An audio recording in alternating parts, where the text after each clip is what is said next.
दोस्तों मैं आपसे पूछूं कि इंटरनेट पर सबसे महंगी चीज क्या है, तो पता आपको वो है डेटा। जी हाँ, आपका हमारा सबका डेटा जो इंटरनेट पर कई सारी कंपनियों के पास है। हमने जिस भी वेबसाइट को चलाया, जिस भी वेबसाइट पर साइन अप किया, अकाउंट बनाया, मोबाइल एप्लीकेशंस को यूज किया, उन सभी के पास हमारा डेटा है। और आज के इस डिजिटल जमाने में, इंफॉर्मेशन युग में सबसे महंगी चीज डेटा है। वाकई में आप इंटरनेट पर क्या करते हो, आपका इंटरेस्ट क्या है, आपका प्रोफेशन क्या है, आप इंटरनेट पर क्या कंटेंट कंज्यूम करते हो, किस तरह के वीडियोस देखते हो, किस तरह की चीजें गूगल पर सर्च करते हो, ये सारी इंफॉर्मेशन जो है ना, ये कंपनियों के पास है। जैसे कि फेसबुक, गूगल, इंस्टाग्राम, ट्विटर, सभी कंपनियों के पास है हमारा डेटा। और लिटरली दोस्तों आप यकीन नहीं करोगे, लाखों करोड़ों में नहीं बल्कि आपका और हमारा डेटा अरबों रुपयों में बिकता है। इन कंपनियों के प्रॉफिट का एक महत्वपूर्ण हिस्सा है हमारा डेटा भी। ऑनलाइन पूरी मार्केटिंग, ऑनलाइन पूरा एडवर्टाइजमेंट सिस्टम हमारे डेटा पर ही आधारित है। किस आदमी को किस तरह का एड दिखाना है, ये सब कुछ डिसाइड आपके हमारे डेटा से ही होता है। और इसके अलावा भी सबसे इंपॉर्टेंट चीज, आप कहाँ रहते हो, आपका मोबाइल नंबर क्या है, आपका ईमेल एड्रेस क्या है, ताकि आपको प्रमोशनल्स मेल्स भेजे जा सके, ये भी डेटा बहुत इंपॉर्टेंट है। तो आपको पता होगा आए दिन कई बार ऐसी खबरें भी हमें देखने को मिलती रहती कि फेसबुक ने लोगों के डेटा का गलत इस्तेमाल किया, डेटा को बेचा, इसकी वजह से 10,000 करोड़ रुपए का जुर्माना लगा, इतना मिलियन डॉलर का जुर्माना लगाया जाता है इन कंपनियों पर, राइट। कंपनियां इतना करोड़ों अरबों का जुर्माना भरने के बावजूद भी वापस ऐसी हरकतें करती है। पता है क्यों? क्योंकि वो उस जुर्माने से भी कई गुना राशि हमारे डेटा से कमाती है। समझ रहे हो? मान लीजिए आप ऐसा कोई अपराध करते हो, ऐसी कोई गलती करते हो जिसके बदले आपको 100 रुपए देने पड़ेंगे जुर्माने के रूप में, लेकिन उस गलती को करने पर आपको 500 रुपए की कमाई हो रही है, तो आप बार बार वो गलती नहीं करोगे क्या? हर बार करेंगे, 100 रुपए भर देंगे, छुट्टी, 400 रुपए तो तब भी बचेंगे। सेम यही हालात इन कंपनियों के साथ भी होते हैं। तो हमारे डेटा के साथ खेलती है ये कंपनियां, छेड़छानी करती हैं। तो इन सब चीजों पर लगाम लगाने के लिए सरकार लेकर आई है digital personal data protection bill 2022।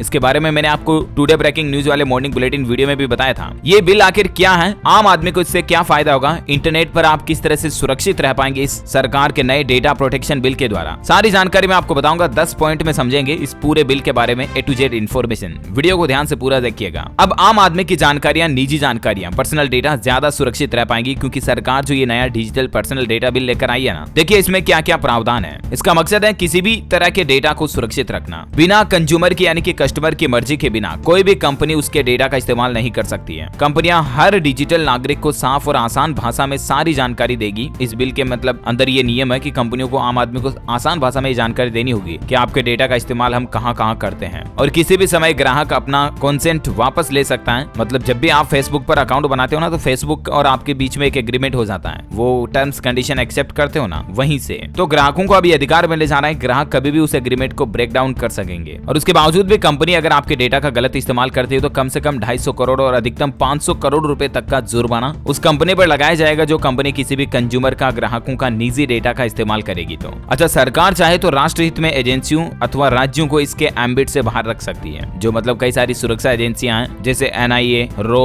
तो इस तरह की एजेंसियों के लिए अगर जरूरत पड़ती है तो वो पर्सनल डेटा यूज कर सकते हैं, क्योंकि ये देश की सुरक्षा का मामला है। बाकी दूसरी कंपनियां, प्राइवेट कंपनियां ये डेटा का इस्तेमाल नहीं कर पाएंगी। डेटा स्टोरेज के लिए सर्वर भी हमारे देश में या मित्र देशों में ही हो सकेगा। जहां भारत सरकार कहेगी वहीं पर विदेशी कंपनियां डेटा रख सकेंगी, जैसे गूगल, फेसबुक, इंस्टाग्राम, ट्विटर वगैरह वगैरह। और ऐसे देशों की लिस्ट जल्द ही सरकार जारी करेगी। सरकारी एजेंसियां और संस्थान असीमित समय तक डेटा रख सकेंगे। ये कुछ इस न्यू डेटा प्रोटेक्शन बिल में प्रावधान है। अच्छा, इसके अलावा ड्राफ्ट में बताया गया है कि जुर्माने की राशि और भी बढ़ा सकती है सरकार। प्रभावित यूजर्स की संख्या के आधार पर तय होगी। कितने यूजर्स का डेटा कंपनी ने गलत इस्तेमाल किया है, उस आधार पर सरकार रन टाइम पर जुर्माना बढ़ा भी सकती है। अगर कोई कंपनी जुर्माने के खिलाफ अपील करना चाहती है तो वो कोर्ट में अपील कर सकती है। बिल के ड्राफ्ट से मिली जानकारी के मुताबिक कंपनियों को सरकार से मंजूर देशों में ही डेटा रखना होगा, जो मैंने आपको बताया। अच्छा, डेटा प्रोटेक्शन बिल में एक अहम बात यह है कि यह कानून लागू होने के बाद कोई भी कंपनी भारतीय लोगों का डेटा चीन में तो बिल्कुल भी नहीं रख सकेगी। चाइना को तो स्पेशली ब्लैकलिस्ट कर दिया सरकार ने इस डेटा प्रोटेक्शन बिल के दौरान। अच्छा, बिल के तहत इसमें किसी व्यक्ति के पर्सनल डेटा उल्लंघन का मतलब अनऑथोराइज्ड डेटा प्रोसेसिंग से होगा। यानी कि अगर कोई कंपनी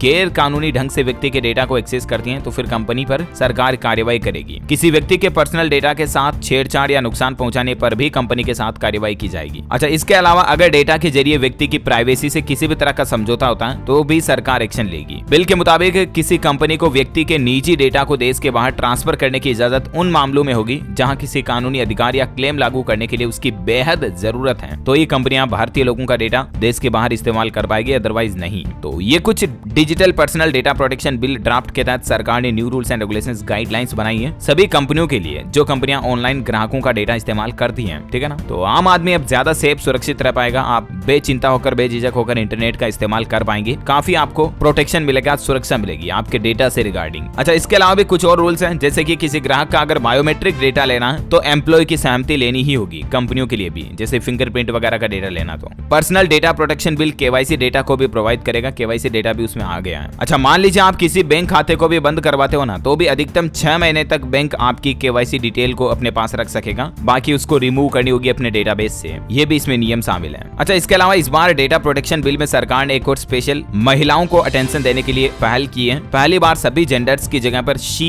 और हर शब्द का इस्तेमाल किया, यानी कि महिलाओं के लिए वह और उसकी इस शब्द का इस्तेमाल हुआ, बाकी हर जगह पर बिल में ही और हिज शब्दों का इस्तेमाल होता था, प्रचलन था, लेकिन सरकार ने इस बार स्पेशली महिलाओं को अटेंशन देने के लिए शी और हर शब्द का उपयोग किया, जिससे कि जेंडर भेदभाव भी ना दिखे। हर जगह पर ही हिज का इस्तेमाल होता है, लेकिन इस बार शी हर का इस्तेमाल किया पूरे डेटा प्रोटेक्शन बिल में। ओके, तो उम्मीद है दोस्तों ये पर्सनल डेटा प्रोटेक्शन बिल 2022 से संबंधित A to Z इन्फॉर्मेशन आपको जरूर जानने मिली होगी। ये स्टूडेंट्स छात्र छात्राओं के लिए भी बहुत महत्वपूर्ण बातें हैं, जानकारियां, करंट अफेयर्स के हिसाब से भी और कॉम्पिटिटिव एग्जाम में पूछे जा सकने प्रश्नों के हिसाब से भी। तो इसीलिए इस वीडियो को ज्यादा से ज्यादा अपने सभी दोस्तों मित्रों के साथ, स्पेशली स्टूडेंट्स के साथ जरूर शेयर कीजिएगा। वीडियो को लाइक और हमारे चैनल DLS न्यूज को सब्सक्राइब करना बिल्कुल भी मत भूलना, क्योंकि ऐसी ही काम की जानकारियां, महत्वपूर्ण खबरें आपको मिलती रहेगी। ओके, वैसे आपकी इसके बारे में क्या राय और क्या विचार है मुझे नीचे कमेंट करके बताइएगा, ताकि हम मिलकर डिस्कस कर सके। मिलेंगे अगले नेक्स्ट वीडियो में, तब तक के लिए thank you, take care, goodbye, जय हिंद, जय भारत।